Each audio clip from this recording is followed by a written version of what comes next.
अन्याय के खिलाफ और ये बर्बरता पूर्वक सुभाष मेघवाल की जो बेरहमी से हत्या की गई है, उसके लिए आप जितने भी लोग यहाँ आए और एक उस आत्मा को जिसको न्याय दिलाने के लिए आप सारे लोग आए, आप सब लोगों को प्रणाम करता हूँ, नमन करता हूँ कि आप आज भी इंसानियत जिंदा है और शासन के खिलाफ, प्रशासन के खिलाफ इस अपराध की भयंकरता तब और ज्यादा बढ़ जाती है कि मारने वाला पुलिस का आदमी है, तो इस अपराध की गंभीरता और ज्यादा बढ़ जाती है। और इसीलिए पुलिस वाले आज 10 दिन से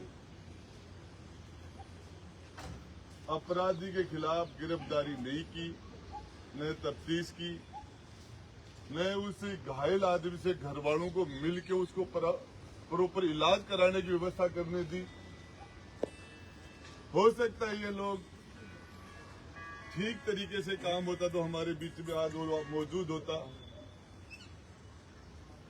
और इसके लिए ये पहली घटना नहीं है, आखिरी भी नहीं है। सुशील, हमारे दोरादास का एक लड़का, चंद दिन पहले उसको टक्कर देके गाड़ी से कुचला गया। मेघवाल समाज का लड़का था, यहाँ से 10 किलोमीटर दूर है, और उसको गाड़ी से टक्कर मार के गाड़ी निकालने के बाद जब उसको पता चला कि वो मरा नहीं है, तो गाड़ी वापस लेके आके उसके ऊपर से गाड़ी निकाली गई। और फिर भी वो मजबूत आदमी था, शरीर में ताकत थी, घर वालों ने उसको अच्छी डाइट दी थी, मसल्स पावर था, फिर भी जिंदा रहा। उसको हॉस्पिटल में लेके गए, जिंदगी और मौत की जंग लड़ता लड़ता वो हार गया। छोटी से छोटी धारा लगाई गई उसमें, और अपराध करने वाला गिरफ्तार होकर जमानत हो गई, और वो आदमी उसके बाद मर गया 10 दिन बाद, 20 दिन बाद। उसका 302 में मुकदमा होकर उसको 302 में गिरफ्तार करके उसको वापस जेल में डालना चाहिए था। अपराध किया उसने फांसी का, और 323, 324 जैसी धारा लगा के उसको फॉर्मेलिटी करके और उसको निकाल दिया वापस। इस तरह की पुलिस की मिली भगत से ये सुनील का मामला, सुभाष का मामला नहीं है। एक रोशन मेघवाल के घर तोड़ दिए, 10 जगह कम से कम जमीनें छीन ली गई, जमीनें उनके जेसीबी ले जाके गरीबों के घर तोड़े जा रहे हैं और गरीबों को बंद किया जा रहा है। वो आदमी रोशन मेघवाल भूख हड़ताल करके बैठा था कलेक्ट्रेट के सामने। आप में से बहुत से लोग वहां उसको न्याय दिलाने के लिए गए भी थे। उसकी हालत बिगड़ी, बीडी के अस्पताल में उसको भर्ती कराया गया। ज्यादा हालत बिगड़ी, उसको स्वाभिमान सिंह अस्पताल में लेके गए। फिर कलेक्टर एसपी ने बैठ के फैसला किया न्याय, और उसको फैसला यह हुआ कि उसको उसकी जमीन का कब्जा दिला दिया जाए। नवलगढ़ डिप्टी राजवीर सिंह को कहा कि तुम जाके इसका कब्जा दिला के आओ। उसके बाद में उस टाइम के एसपी ने उसी रोशन मेघवाल को जेल में डाला। 2 महीने से वो छूट गया। ये घटना रोशन मेघवाल की है, सुनील की दोरादास वाले की बात हो सकती है, ये हमारे सुभाष की बेरी वाले की बात हो सकती है। ट्रेन के नीचे एक आदमी करता था भाई, और उसमें हम लोग बैठे थे। क्या हुआ? आपके यही पड़ोस के अंदर मैं एक जगह बैठने के लिए गया। बोले क्या हुआ? बोले साहब मार। बोले साहब कुछ नहीं। मुझे बात क्या हुई? लड़की का मामला है। तो क्या? बोले मार दिया। तुमने क्या? बोले हमने उसको जला दिया। मारने वाले कौन? बोले साहब ये हमारे आपस का नेट पाल के हमने सलटा लिया। तो मर्डर के मामले को बैठ के बोले धीरे से कहते लड़की का मामला है, 4 और फंस जाएंगे, इस मामले को रफा दफा करो, चुपचाप तफना दे देते। ये हो रहा है दलितों के साथ, गरीबों के साथ। ये बच्चा सुभाष, सुनील, ये रोशन, ये हमारे बच्चे, और हम लोग आंख बंद करके बैठे हैं। हमारी स्थिति वो हो रही है, कसाई की दुकान के ऊपर मुर्गी काटता है, कसाई मुर्गी को डब्बे में रखता है, जिस मुर्गी को पकड़ता है वो को करती है। दूसरी वाली मुर्गी सोचती है इसी का नंबर है, हमारा तो नहीं आएगा। और वो आराम से शांत रहती है। फिर थोड़ी देर बाद में गिराई दूसरा आता है, दूसरे को पकड़ता है और शाम तक मुर्गियां सारी खलास हो जाती है। तो दूसरी मुर्गी ये नहीं सोचती कि ये कोको है, हमारा भी नंबर आएगा। एक घटना दो घटना नहीं, मैं 50 घटना बता दूं, गिन के 50। सारे गरीब तबके के, दलित समाज के लोग हैं, मारने वाले सारे एक ही तबके के लोग हैं। वो भी एक, ये भी सही बात है। जिनके साथ अपराध होता है वो एक जाति के और अपराध करने वाले दूसरी जाति के। ये क्या है? जिन लोगों को हम ताकत देते हैं, सरपंच के रूप में जिनको ताकत देते हैं, एमपी के रूप में ताकत देते हैं, एमएलए के रूप में जिसको ताकत देते हैं, प्रधान प्रमुख के रूप में हम जिसको ताकत देते हैं, जिससे हमें परेशानी होती है, वो ताकत हमारे पास वापस नहीं आती, वो ताकत हमारे सामने खड़ी रहती है। जिसको हम ताकत देते हैं वो ताकत हमारे साथ, हमारे अंदर नहीं आती। जो हमारे साथ एट्रोसिटी करता है वो ताकत उसके पास नहीं आती। मैं आपको बताना चाहता हूँ, कोई एसपी आ जाए, कोई कलेक्टर आ जाए, कोई मुख्यमंत्री आ जाए, किसी का राज आ जाए, ये बीमारी का इलाज नहीं होगा। इस बीमारी का इलाज हमारे बच्चों के लिए हमें लड़ना पड़ेगा, हमें बोलना पड़ेगा, हमें संघर्ष करना पड़ेगा, हम लोगों को। और आप ये सोच रहे हो, सबको पता है शाम होते ज्यादातर चले जाएंगे, 2 दिन में मामला ठंडा हो जाएगा, 12 दिन में जवान मौत को भूलने का संस्कार हमारे हिंदुस्तान में, सारी चीजें रूटीन में निकल जाती है। अपराधी की कोई जाति नहीं होती, किसी भी जाति का हो, किसी भी धर्म का हो, उसके खिलाफ कार्रवाई होनी चाहिए। यदि उसको रोका नहीं गया तो दूसरे दिन फिर अपराध करेगा। आजादी के 78 साल बाद में हम किस तरह की बातें कर रहे हैं? देश की आजादी के 78 साल बाद में ये सबसे ज्यादा पढ़ा लिखा शिक्षित जिला जिसमें क्या हो रहा है? क्या हो रहा है? कई लोकतंत्र है। तो देश की आजादी के लिए मरने वाले लोगों ने, जिन्होंने ये सोचा था कि जिस आजादी के लिए हम फांसी खा रहे हैं उसमें ये गरीबों के साथ आजादी के 80 साल बाद में इस तरह का बर्ताव होगा, क्या सोचा था? हाथ से लिखा था ये संविधान, कलम से।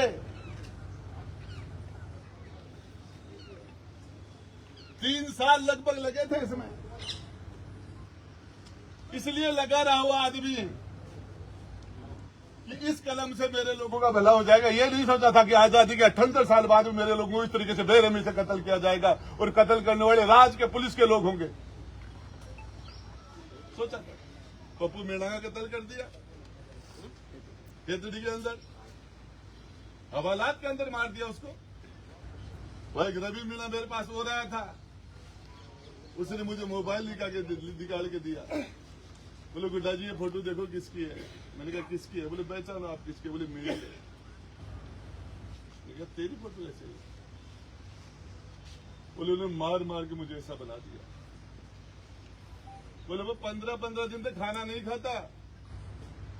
15 दिन तक खाना इसलिए कि नहीं खाता कि मैं लेटरिन जाऊंगा, मेरे खून पड़ते, मेरे लट चढ़ा दिए और 50-50 हजार रुपए लेके हमें छोड़ा गया। क्या अपराध हमारा? ये आजाद भारत के अंदर पशुओं से बुरा बर्ताव इंसान के साथ ये पुलिस कर रही है। क्या हमें बोलना नहीं चाहिए? हमें जवाब नहीं देना चाहिए? भारतीय जनता पार्टी जिंदाबाद, कांग्रेस पार्टी जिंदाबाद, फलाना जिंदाबाद, दिखला जिंदाबाद। ये हमारे साथ क्या हो रहा है? ये जिंदाबाद करते करते बाप दादा परदादा और हम और हमारे बेटे पोते सारे चले गए। इस हमारे आम आदमी की जिंदगी में बदलाव आ गया। वो कवाई हो रहा है। पशुओं के साथ तो बर्बरता नहीं की जा सकती, इंसान के साथ हो रही है। तो मैं आपको एक बात बता दूं, जिसको आप ताकत दो, आपने लोगों को ताकत नहीं दी क्या? 5 साल में 6 लोगों को पावर कुर्सी पर बैठा दो, पंच सरपंच एमएलए एमपी प्रधान प्रमुख, उनमें से कौन है जिनको आप ताकत देते हो? जो दुख और सुख में आपके साथ नहीं खड़ा। देखिए आंटी में सीट नहीं, बस चढ़ती फुटो चाहे उतरती फुटो। अरे देखिए आंटी में सीट रखे, फिर क्या मतलब है? क्या बात करते हो? ये लड़का आपकी जाति का नहीं होता और जिसने मारा है उस जाति का होता तो आज यहाँ क्या होता? बजर फाड़ जाता है, यहाँ वज्रपात हो जाता है। यहाँ क्या बात करते हो? ये क्या है? या क्या समानता का बंटवारा हो रहा है? क्या हम सारे लोग एक जैसे हैं? इसके लिए कोई भी राजनीतिक मुद्दा, कोई भी आप लोग नहीं, जब तक आम आदमी इसके लिए खड़ा नहीं होगा, अच्छा आदमी कोई आदमी अच्छा काम करता है आज, जरूरी नहीं कल भी वो अच्छा काम करे। जरूरी नहीं है वो अच्छा दूसरे दिन भी करे। लेकिन गंदा काम जो आदमी करेगा, गुंडागर्दी करेगा, उसको रोकोगे नहीं तो दूसरे दिन पक्का वो गुंडागर्दी करेगा। जगह का खून मुंडा लाखों वो डट्टा होगा ना, तो जज इलाज करना पड़ेगा, बिल्कुल करना पड़ेगा। और ये ताना बाना खराब हो गया तो मैं सभी नौजवानों को, सबसे बड़ी खुशी की बात है कि नौजवान सबसे ज्यादा बड़ी तादाद में। और दूसरी बड़ी बात है कि आप एक गरीब को इंसाफ दिलाने के लिए आए, वो और बड़ी बात है। इसे उम्मीद रहती है कि अभी तक सब कुछ खत्म नहीं हुआ है। लोगों के अंदर कोई बढ़िया काम करे बोली में राम बढ़ गो, और कोई खराब काम करे बोली को राम निकल गो। तो लोगों में राम है आज। इसलिए इस लड़ाई को मैं आपको बताऊं, इनको आदत पड़ गई, बैठे हैं, शाम को चले जाएंगे। आपके पास ये मोबाइल है, इसका उपयोग करो, लोगों को मैसेज करो, फोन करो। और यहाँ इनका सांस बंद करना पड़ेगा इस बीमारी का। बात ये सुभाष की नहीं है, ये गरीबों के ऊपर अत्याचार करने की जो प्रवृत्ति है, इस पर ब्रेक कब लगेगा? एसपी लगा दी और धुंधुन उम्र बेरो पड़े हो तो शुद्ध विकास का बोले ना अट्ठे बोले इनको बोले पर ही बंदा ठीक है। और वो एसपी आ जाए अपना गुंडागर्दी मारी बंद हो जाएगी। एसपी शूटर को आर बैठ जाओ के बरो थोड़ा बहुत आंसू पूछ पर लाग जाएगा, जाए वो अपना जुत्ती खोल पर लाग जाएगा, आगे बरो आनो दो आनो सुनाई पर लाग जाएगी। ये कारण क्या है? इसको ठीक करना चाहिए मेरे नौजवान दोस्तों, भाइयों। और मैं आपको बताना चाह रहा हूं, सबसे बड़ी बात यह है, क्या बात करते कि क्या धर्म क्या होता है, जाति क्या होती है? अरे महाराजा गंगा सिंह का सागे खुद का सगा बेटा था प्रिंस विजय, राजा ने अपने बेटे को फांसी पर लटकाया था न्याय के लिए। वोट का राज नहीं था, वोट से नहीं बना था, लेकिन बेटे को फांसी पर लटकाया था राजा ने। और दूसरे दिन उसी बेटे के नाम से हॉस्पिटल की नींव जब रखी तो राजा के आंसू आ रहे थे। जो पीबीएम हॉस्पिटल से पंजाब, हरियाणा, राजस्थान के कैंसर के पेशेंट जाते हैं, वो उस हॉस्पिटल की नींव राजा ने उस बेटे को नाम पर रखी थी, प्रिंस विजय सिंह पीबीएम, जिसको राजा ने खुद फांसी ली। क्या हमारे लोगों ने ये राजतंत्र को अलविदा कहके वोट के राज को इसलिए अपनाया था कि हम जिसको ताकत देंगे वो लोग हमारे साथ ये करेंगे, हमारे लोगों के साथ नाइंसाफी होगी? इसको विचार करना चाहिए मेरे नौजवान दोस्तों, और विचार नहीं, इसको मनन करना चाहिए। आफा जावा कोई मोह तो जाए शमशान में, जो साते बेराग आओ बोले आयो देखो जाएगो, विधि को विधान है, बड़े सारा संत महात्मा योगी बन जाओ, और बारह निकलता है फिर फाड़ी ठोक वाला ठोक निकलता है। तो वो शमशानी बेराग है, इससे काम नहीं चलेगा। इसको अपन को इस लड़ाई को लड़ना। क्या कहा था हमको डॉक्टर अम्बेडकर ने? संगठित होकर संघर्ष करो। और यदि इस बात को नहीं मानोगे, हमारा कोई जो आदमी खुद का भला नहीं कर सकता, खुद के बच्चों के लिए आप नहीं खड़े हो सकते, आप दूसरों का क्या भला करोगे? क्या करोगे आप अपने बच्चों के लिए नहीं लड़ते। आपका रिश्तेदार था, आपके समाज का था, आपका परिवार था, हमारे साथ खेलता था, और 2 दिन बाद में उसको विदेश जाना था, छोटे छोटे बच्चे हैं उसके, दुनिया में भेज दिया उसको। मौत जैसी चीज हमारे आम हो गई। हम किसी की हत्या हो जाती है, उसको साधारण तरीके से हो गया कोई बात नहीं, हमें क्या फर्क पड़ता है, अरे बेटा कल आपका भी हो सकता है। मैं बताना चाह रहा हूँ, राजनीति हम करते राजनीति। कुर्सी पर बैठ के हमने राज धर्म का पालन किया है, और ईमानदारी की बात है। क्या होती है जाति? खुद का बेटा भी आके खड़ा हो जाए अन्याय में तो महाराजा गंगा सिंह जैसा फैसला कर दे, ये होती है परंपरा। जाति दे के न्याय होता है, पोस्ट दे के बात होती है, ये क्या है? एक आदमी क्या ये सही तरीके से काम हो रहा है? क्या लोकतंत्र है? क्या ये समानता है? क्या ये बराबरी का अधिकार है? क्या इंसाफ जिंदा है? ये बातें है। हमें क्या फर्क पड़ता है? आपके पास एक मोबाइल है, उसको यूज करो। और ये इनको इस लड़ाई को 5 आदमी भी ताकत से बैठ जाए, आवेगा 2 एक जना बीच के महीने कोई डिप्टी है, कोई एसपी है, कलेक्टर है, कोई के थप्पी दे देगो और बागो भाई साहब अंतिम संस्कार तो करना ही पड़ेगा। वो है ज्ञान नहीं आऊंगा, आंकड़ा में से आऊंगा। अरे भाई कान में कुरकुर करेंगा, एक ने ले जाएगा, एक ने बच्चे घराना पकड़ लाऊंगा, भाई ने पकड़ लाऊंगा। अरे बाप 5 क्या देना? आपको बताना था रोड टोंक के अंदर नगर फोर्ट में पुलिस वाले ने 500 रुपए के लिए रेणु के बच्चे को ट्रैक्टर के नीचे घुसा के मार दिया। टोंक के अंदर मुझे बुलाया, 350 किलोमीटर पड़ता है यहाँ से। बस घास पड़ी थी रोड के ऊपर, परिवार के लोग बैठे थे और मैं वहां पे जाके बैठ गए, लड़ेंगे या लड़ाई। जो 30 लाख रुपए चाहिए एक बार वो बोल रहे, एक बार रुको ना। 500 रुपए घर में होते तो वो जिंदा होता। घर में 500 रुपए नहीं थे इसलिए मर गया। 30 लाख ले लेना तो राजेंद्र गुड्डा क्या करता? आ गया मुलट कर आ गया, क्या करता? आप भी यदि आदमी ताकत से लड़े तो गधे को इंसाफ मिल जाता है मेरे भाई। यदि ईमानदारी से लड़े तो गधे को इंसाफ मिलता है। अब बोले मैं तो आप भाई पार्टी है, गुना 89,000 वोट गिर दिया। जना भामू जी जीतते हैं तो बामू 89,000 में अपना वोट बनेंगे। दिया कैसे मैंने तो 11 दी मरते दिया, मैं ढांडा दिया कर बोले वो जीव आराम से निकल जाओ, बोले 11 कर देंगे बात ही मन तो। अब अपना मुसलमान मेरी बात राजनीति मेरी सामने जब तो जाती अपना राग मेरी बात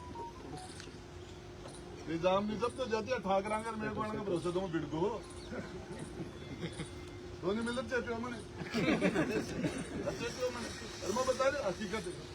आज काचा ने खा जाऊँ साड़ा ने गिरफ्तार न करे तो वो भाई एमएलए हुआ काचा ने खा जाऊँ।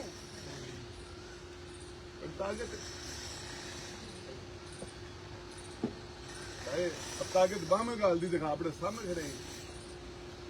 तो इसके लिए आप सब लोगों को ये कोई भाषण की बात नहीं है, मनन करने की बात है, चिंतन करने की। वो बच्चा हमारे बीच में होता, ऊपर वाले ने नहीं मारा, बीमारी से नहीं मारा, भगवान ने नहीं मारा, दरिंदों ने मार दिया उसको। उस जाति में जन्म ले लिया, मेघवार था इसलिए मार दिया। उसकी जाति दूसरी होती तो नहीं मरता। ये क्या है? आजादी के 78 साल बाद है ये। आज के 22 साल बाद में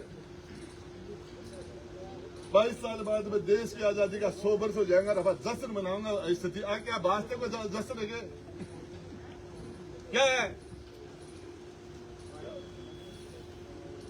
अब एक दिन बैठो बोलो थानादार बोलो बिना पढ़ाई बिना परीक्षा जाए बोलो दूसरा तरीका से बढ़गा बात वो ऐसो जी को वो एडिशनल डीजी बता रहे बोलो जितना भी पुलिस वाला है हम बोले 30% से ज्यादा तो नक्कल करके दूसरे में बैठा के बोले 30-40% अमान के करो 30% से ज्यादा मुन्ना भाई ही भी 30% से ज्यादा आगे मायने सारा पेपर लिया हुए टेप भी बढ़ गया थानादार भाई बाद में न्याय करे। अच्छा न्याय में इसके लिए मैं तो आपको एक बात बता रहा हूँ, ये आप ये सोचो कि रात को हम यहीं रुकेंगे, कल हमारे लोग ही बुलाएंगे और जब तक ये कमजोर की लुगाई ने कोई भाभी कहते मेरा भाई ज्यादा कमजोर होने टूट के भी बदली अब कमजोरी की निशानी है। अब बदमाशी कमजोरी की वजह से हो रही है। मेरे को लिस्ट पड़ी है 50 जगह दलितों की जमीनों पर सक्षम लोगों ने कब्जे कर लिए।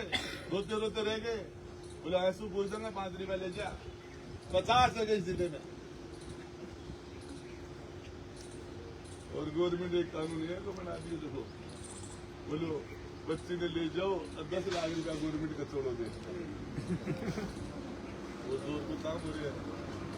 मेरे के एक भाई आयो रुगनाथ बता बोले जोर जोर से रोम हो रहे यार जाता है क्यों बोले भाई जी साथ मैं ब्याह जाता बस 2 जना बोले मारो तो बोले माँ बाप सही बने मारो तो बोले अब 200 रिंगा तुम्हारा को दूसरे ब्याह को तो समाज को क्या इनको बेच कर भी विचार करो बत्तीसों को नहीं आ रही एक रत्तीसों की सैकड़ी काबर कोने में आ जाएगा और वो रिंगा दिखाएंगे लगा के लान से छोरी थारी को चेप देगा और आपका ढके छोरी को मामला है। अरे मार के दो अरबी को बैठो मार बाड़ा बैठे बैठा तरीकों पर दाह संस्कार करवा दो।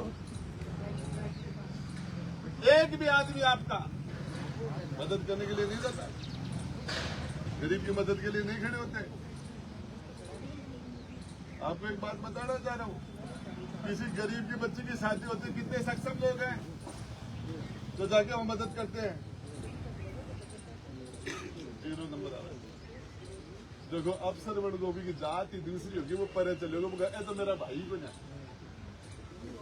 जो ठीक सी पोजीशन में चलेगा वो मामले दूसरों तो इसको चेंज करो। और मैं तो आप ताकत उसको दो, ताकत उसको दो जिस दिन आपको जरूरत हो, आप में कमजोरी हो, वो ताकत आपके पास वापस आ जाए। जगह दिएड़ा मूल खा जाए ब्याज तो बढ़ गो उसको मोड़ खा जाए बस लेन देन क्यों कर रहे होते भाई। अरे मूल ही खा रहे हैं बस लेन देन क्या कर रहे हो जिनको व्यवहार वाली अभी सुबह लेन देन करा करेंगे। इसको ठीक करे लड़ाई लड़नी पड़ेगी। और इसके अंदर आपको बताना चाहता हूँ इस लड़ाई को आप पूरी ताकत से लड़ते हो। आखिरी अकेला आदमी बैठ के लड़ता रहूंगा बैठा आपको बताना चाहता हूँ, लेकिन इसको ईमानदारी से लड़ना पड़ेगा। इसके दूसरा सुभाष और दूसरा उसको ये दिन नहीं देखना पड़ेगा। किसी और बहन का सुहाग नहीं उजड़े, किसी माता पिता का बेटा उनके सामने जवान बेटा नहीं चला जाए, ये हमें हमारी कोशिश होनी चाहिए। इसमें कोई राजनीति की बात नहीं, जो भी आए हम उसका स्वागत करते हैं। इस न्याय की लड़ाई में हमारा कोई मदद को हमें उसका वेलकम करना चाहिए। लड़ाई को ईमानदारी से लड़ना चाहिए, लड़ना पड़ेगा। आज नहीं तो कभी न कभी कोई एक दिन खड़ा होना पड़ेगा, दूसरा कोई नहीं रहेगा। धन्यवाद।